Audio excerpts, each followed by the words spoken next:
এখানে একটা ভোটের উচ্ছ্বাস আমি দেখতে পাচ্ছি সব জায়গায় যেখানেই যাচ্ছি। এবং এরকম একটি ক্রান্তি লগ্নে বাংলাদেশের বিএনপি প্রতিবারই বাংলাদেশের মানুষ বিএনপির উপরে আস্থা রেখেছে। যখনই বাংলাদেশের এরকম একটি কঠিন সময় এসছে মানুষের সামনে, বাংলাদেশের জনগণ বিএনপির উপর আস্থা রেখেছে।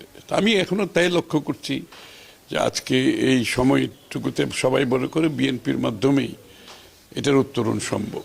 এটা দেশপ্রেমিক দল, স্বাধীনতা সার্বভৌমত্বের প্রতীক, গণতন্ত্রের প্রতীক। বাংলাদেশ আজকে যতটুকু অর্থনৈতিকভাবে যেখানে আসছে, এটাও বিএনপির বিভিন্ন সংস্কারের মাধ্যমে, দেশ পরিচালনার মাধ্যমে বিএনপি নিয়ে আসছে। গার্মেন্ট ফ্যাক্টরি বলেন, রেমিটেন্স বলেন, সার্বিকভাবে ব্যক্তি খাত, নারী শিক্ষা, নারীদের অংশগ্রহণ কর্মজীবনে, যে এটা তো দক্ষিণ এশিয়ার সবচেয়ে বেশি।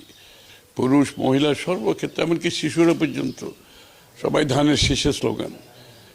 এই ধরনের অপকৌশল এবং অপপ্রচার, মানুষের চরিত্র হনন থেকে যে মবক্রেসি এর মাধ্যমে একটা পরিবেশটাকে নষ্ট করার চেষ্টা করা হচ্ছে। এমনকি নির্বাচনকে রোধ করার একটা বড় চেষ্টা ছিল, সেটা পারে নাই, সেটা পারবেও না।